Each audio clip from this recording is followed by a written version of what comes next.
Olá, tudo bem? Como vai você? Espero que você esteja bem, sempre bem, certo? Olha lá, localizando você aí. Hoje nós vamos dar uma olhada nas chamadas questões ambientais. Então nessa nossa semana aí nós começamos trabalhando, como não poderia ser diferente, com essa nossa frente A e vamos dar uma olhada em algumas dessas questões, quais são essas características, como é que funciona. Não preciso nem dizer para você, não é mesmo? Questão ambiental hoje em dia aparece na minha prova, professor Rival. É uma questão quente para mim? Claro que é uma questão quente, né? Só você olhar toda hora a mídia aí, como é que ela está falando desses problemas ambientais, suas consequências, os desastres, não sei o quê. Então nós procuramos entender um pouquinho de onde é que vem tudo isso aí, né? Então funciona mais ou menos da seguinte forma. O homem basicamente, desde lá da sua origem, ele era um cara que num primeiro momento acabou acontecendo o quê? Ele não tinha um grande impacto sobre a natureza. O impacto dele era um impacto baixo, talvez os primeiros homens tivessem o mesmo impacto que qualquer outro tipo de animal por aí. Mas a gente é diferente, nós somos legais. Então nós fomos passando por alguns processos históricos, até que em um determinado momento a gente deu um pulo.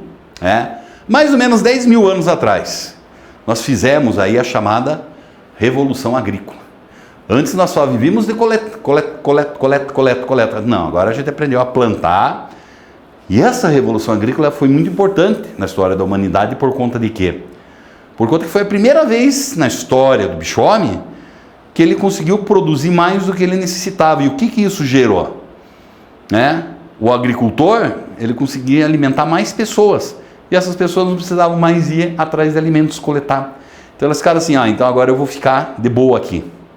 Não vou fazer mais nada. Não, elas foram se dedicando às outras atividades. E cada vez mais essa agricultura produzindo mais, demais atividades, aquelas pessoas que já não tinham mais apenas a preocupação de lutar pela sua sobrevivência e da sua família, lentamente a humanidade foi desenvolvendo. Até que nós demos um outro salto gigantesco.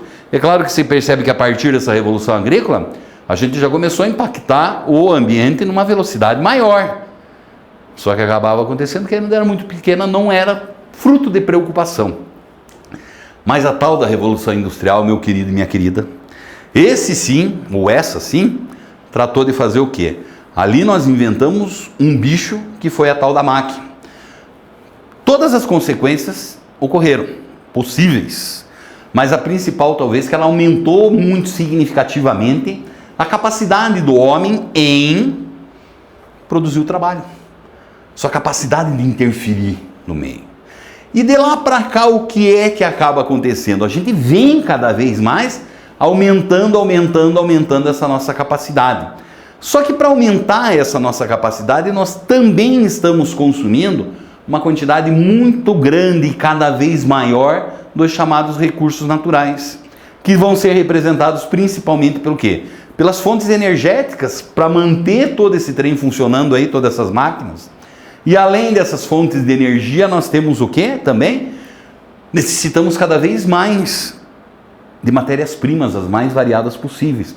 Porque isso acabou fazendo o quê? Gerando um conforto muito grande para nós. Se nós formos comparar com as gerações anteriores, nunca vivemos tão bem. Só que, por outro lado, nunca também exploramos os recursos numa velocidade tão grande quanto agora. E agora, o nosso planeta parece que está começando a reclamar da gente. Dá um tempo aí. Se continuar nessa velocidade, o que acaba acontecendo? Não vai ter para sempre e eternamente, e você está explorando uma velocidade tão grande que pode trazer prejuízos aí, correto? Então a primeira coisa que nós temos que perceber aqui é justamente isso. Os recursos naturais que estão sendo explorados no nosso planeta. O que nós fazemos com ele? Nós dividimos eles em dois grandes grupos, renováveis e não renováveis, tá? Os recursos, quando eles são classificados como renováveis, até que nós nos encontramos mais de boas com eles, O que pode acontecer com esse recurso natural? A gente pode ir lá em um determinado momento que nós temos o quê?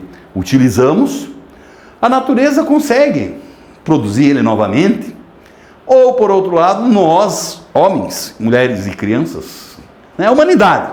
O que ela tratou de fazer? Ela também já tratou de criar técnicas e tecnologias que podem produzir isso. Então esses aí não são grandes problemas, sabe? Esses recursos naturais renováveis. O grande problema que nós encontramos são os não renováveis, né?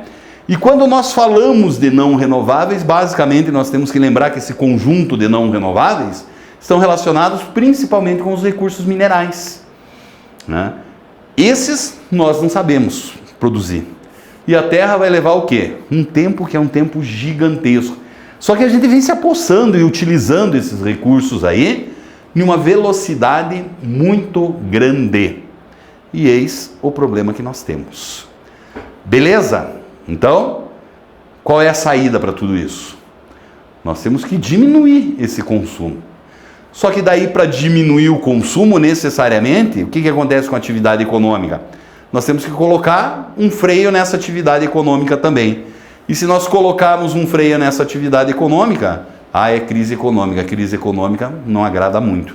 Então a gente fica basicamente nessa encruzilhada, né? Ou crescimento econômico, ou nós tratamos de cuidar melhor da saúde do nosso planeta aí, certo? Então essa é uma dificuldade muito grande que temos. É um desafio que uma hora nós vamos ter que encarar aí, né?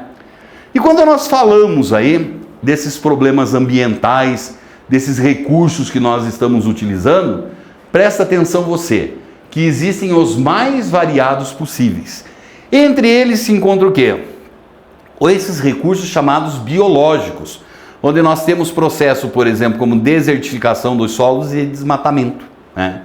Então o homem se utiliza de uma quantidade muito grande desses recursos biológicos, principalmente as florestas do nosso planeta, as vegetações naturais. Por que é que nós tratamos de praticar esse desmatamento? Esse desmatamento é praticado para a gente utilizar essa terra, ocupar essa terra. Ela se transformou em cidade, em estrada, em pastagem, em área agrícola, né? Então, toda vez que nós fazemos esse desmatamento, até mesmo para a retirada da própria madeira, vem um impacto atrás dele. Qual é o impacto, né? Serão impactos que serão impactos gigantescos. Por exemplo, os solos. Solos podem passar a ter processos de erosão que são processos gigantescos. Muitas vezes a ocupação e o desmatamento, ele leva o que? A ocupação do solo, sem a utilização de técnicas e tecnologias agrícolas, que elas são essenciais para fazer a manutenção do solo. E no Brasil isso, por exemplo, é uma coisa muito comum. Você pega essa região, vamos pensar um cerrado e uma Amazônia, está chegando o madeireiro, está chegando o pecuarista, o agricultor, ele vem desmatando, né? Então ele começa a fazer a produção dele ali sem manutenção nenhuma do solo. Se ele não faz essa manutenção do solo, o que acontece? Em um curto período de tempo, esse solo ele perde sua fertilidade. O que ele faz? Ele vai investir mais para recuperar esse solo? Não.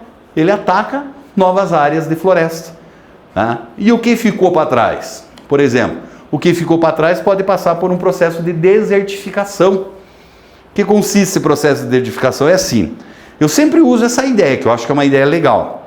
Se você pegar a vegetação natural de uma determinada região, seja ela qual for, ela mais ou menos funciona como uma gigantesca esponja. E o que essa esponja ela tem como preocupação?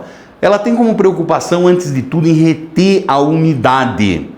Aí varia muito do tipo climático, não é mesmo? Mas vamos imaginar assim, por exemplo, um tipo climático tropical, que é muito comum aqui no Brasil, onde você vai ter uma estação mais chuvosa. Choveu, opa, a planta segura uma parte disso e depois ela vai liberando lentamente. Então não acontece a desertificação. Você até pode ter o quê? Um período maior de secas, mas desertificação não. Agora vai lá o cara e tira tudo. Choveu, a água da chuva escorre superficialmente e um abraço. Não infiltra uma parcela muito pequena no solo. Vai gerar assoreamento dos rios e enchentes e mais tarde nós podemos ter até esse processo de desertificação aí. Beleza? Ó a outra que nós temos aqui, ó. Lixo radioativo. Então esse lixo radioativo também ele é um problema que é um problema gigantesco. Os minerais atômicos, eles são utilizados aonde? Principalmente nessas centrais nucleoelétricas, para a produção de eletricidade.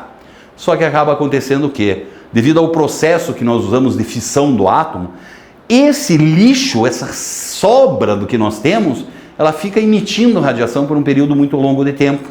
Deve-se acumular isso, deve-se guardar isso, principalmente a baixas temperaturas, mas nós sabemos que ao longo da história, né, muitas desses sistemas de armazenamento acabaram gerando problema, e onde nós tivemos vazamento de radioatividade, né? Talvez Chernobyl aí foi um dos mais conhecidos na história. O que nós temos lá ainda, ó? Poluição das águas, gente. O que é essa poluição das águas? Fica aí. O que é o ideal para as nossas águas? É justamente a gente fazer essa utilização da água. Vamos pensar então um exemplo do uso doméstico. Nós fazemos a utilização da água, deve existir um sistema de captação dessa água para fazer o quê? Para despoluição da água, e daí a água pode ser reutilizada ou ela pode tratar também de entrar mais uma vez aí nos rios ou coisa parecida. As indústrias são a mesma coisa, só que a gente não faz isso. Muitas vezes essa água é utilizada e por falta de investimentos em sistemas de esgotamento de água, a gente lança essa água poluída, uma poluição doméstica, uma poluição industrial. E daí? É um recurso natural também que hoje a natureza tem essa capacidade de fazer esse processo por si só. Mas só que o volume é muito grande. Aí você tem mais atividade agrícola, que está jogando um monte de produto químico que vai bater no lençol freático, vai bater lá no rio. Então as águas poluídas, elas existem em grande quantidade. Esse outro problema relacionado com o excesso de poluição, que traz para nós aí o chamado aquecimento global, certo? O que é esse aquecimento global? Capacidade do planeta de reter a energia solar, ela vem aumentando, ano após ano. Então as médias térmicas das diferentes regiões também, elas vêm crescendo. Principal consequência que nós temos desse aquecimento global são as chamadas mudanças climáticas. Chove demais aqui, seca em demasia lá, nevasca acolá, né? Não existe mais a velha e boa lógica aí desse clima. Então, essas mudanças vêm trazendo prejuízos, e prejuízos que são muito grandes e muito significativos. Outro problema que nós temos é a chamada camada de ozônio, né?